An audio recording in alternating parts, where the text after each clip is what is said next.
परभणी घटनेच्या निषेधार्थ पुसद बंद. महाराष्ट्र बंदच्या हाकेला पुसद कडकडीत बंद. परभणी घटनेच्या निषेधार्थ पुसद बंद ठेवून घटनेतील पीडितांना न्याय मिळवून द्यावा व दोषींवर कारवाई करावी. संविधानाची विटंबना करणाऱ्या संविधानद्रोही आरोपीसह याचा मास्टर माइंड असलेल्यांवर देशद्रोहाचे गुन्हे दाखल करणे याबाबत आज सर्व संविधानप्रेमी यांनी महाराष्ट्र बंदमध्ये पुसद कडकडीत बंद ठेवून जाहीर निषेध नोंदवलाय. देशाची आण बाण आणि शान म्हणजे संविधान होय. संपूर्ण देश हा संविधानाने पाडून दिलेल्या नियम अटी व कायद्यानुसार चालतो. संविधान निर्माते डॉक्टर बाबासाहेब आंबेडकर आणि संविधानाबद्दल आदर वाटावा, आदर्श घ्यावा यासाठी परभणी येथे जिल्हाधिकारी कार्यालयासमोर संविधान निर्माते डॉक्टर बाबासाहेब आंबेडकर यांच्या पुतळ्यासमोर संविधानाची प्रत ठेवण्यात आली होती. या ठेवण्यात आलेल्या संविधानाच्या प्रतीची विटंबना करण्याची घटना परभणी येथे घडवण्यात आली आहे. या घटनेचा निषेध म्हणून संविधान प्रेमींनी एक आंदोलन उभारले. त्या आंदोलनाच्या घटनेनंतर पोलिसांनी संविधान प्रेमींवर केलेल्या अमानुष मारहाणीने शहीद सोमनाथ सूर्यवंशी हा आंबेडकरी तरुण संविधानाच्या रक्षणार्थ पोलिसांच्या कस्टडीत शहीद झाला आहे. या घटनेच्या निषेधार्थ सर्व आंबेडकरी व संविधान प्रेमी जनतेच्या वतीने महाराष्ट्र बंद पुकारलाय. त्यामध्ये पुसद बंद ठेवून एक निषेध मोर्चा काढून पुसद कडकडीत बंद ठेवण्यात आले आहे. या बंदच्या माध्यमातून परभणीत घडलेल्या घटनेची पुनरावृत्ती होऊ नये म्हणून महाराष्ट्र राज्याचे मुख्यमंत्री यांना उपविभागीय अधिकारी पुसद यांच्या मार्फत भव्य मोर्चेकरी आंदोलकांनी निवेदन सोपवले.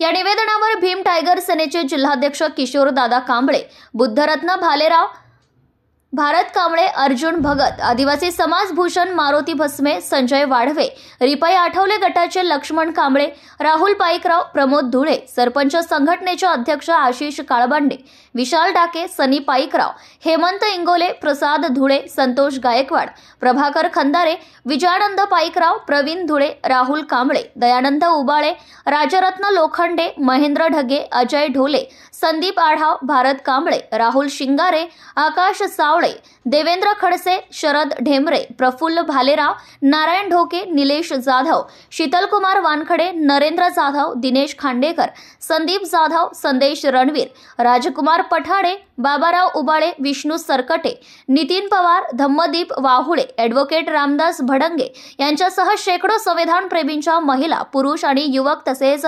युवतींच्या सह्या आहेत. या निवेदनामध्ये परभणी घटनेतील पोलिसांच्या कोम्बिंग ऑपरेशनची आणि एकूणच सर्व प्रकरणाची न्यायालयीन चौकशी करावी या मागणीसह कलम 176(1)(a) CRPC अन्वयी या प्रकरणाची चौकशी करावी.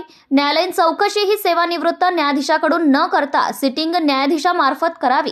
पोलीस निरीक्षक अशोक घोरबांडसह इतर पोलीस अधिकाऱ्यांवर कलम 32 अन्वये ॲट्रॉसिटी कायद्यान्वये कलम 3(1) आणि 3(2) प्रमाणे गुन्हे दाखल करावेत. सोबतच सदोष मनुष्यवधाचा गुन्हा दाखल करावा. परभणी शहरातील सर्व पोलीस स्टेशनमधील तातडीने CCTV जप्त करून ते CCTV तपासावे. सोमनाथ व्यंकट सूर्यवंशी यांच्या कुटुंबियांना सरकारने तातडीने 50 लाखांची आर्थिक मदत जाहीर करावी. सोमनाथ व्यंकट सूर्यवंशी यांच्या कुटुंबातील एका व्यक्तीस तातडीने शासकीय नोकरी देऊन त्याचे पुनर्वसन करावे. वच्छलाबाई मानवते या महिलेला मारहाण करणाऱ्या पोलिसांवर तातडीने गुन्हे दाखल करून त्यांना निलंबित करावे. वच्छलाबाई मानवते यांना सरकारने 10 लाख रुपयांची आर्थिक मदत करून त्यांचे पुनर्वसन करावे. न्यायालयीन कोठडीत असलेल्या आणि रुग्णालयात उपचार घेत असलेल्या सर्वांचे पुन्हा एकदा न्यायाधीशांच्या उपस्थितीत मेडिकल करावे. पोलिसांनी केलेल्या कोम्बिंग कारवाईत बौद्ध वस्तीतील लोकांच्या झालेल्या घरांची नुकसान भरपाई द्यावी. जिल्हा प्रशासनाने त्या सर्व घरांचे तातडीने पंचनामे करून घ्यावे. पोलिसांच्या कोम्बिंग कारवाईत निर्दोष जखमी झालेल्यांना तातडीने आर्थिक मदत द्यावी. संविधान शिल्पाची विटंबना करणाऱ्या सोपान पवार याच्यावर देशद्रोहाचा गुन्हा दाखल करावा. तसेच 10 डिसेंबर 2024 रोजी पार पडलेला सकल हिंदू समाज मोर्चातील संयोजक यांची चौकशी करावी. यासोबतच या मोर्चातील सर्वांची भाषणे तपासून त्यांच्यावरही कारवाई करावी. परभणीतील आंदोलकांवरील सर्व गुन्हे मागे घ्यावेत.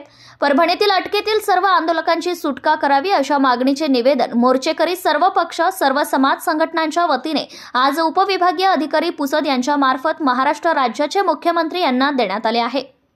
आजच्या दिनांक 16 डिसेंबर 2024 रोजी पुसद बंदमध्ये सर्व आंबेडकरी संविधानवादी पक्ष व संघटनांनी सहभागी होऊन मागणी केली आहे. या मागणीची त्वरित पूर्तता न झाल्यास तीव्र आंदोलन करण्यात येईल असा इशारा सुद्धा या निवेदनाद्वारे देण्यात आलाय.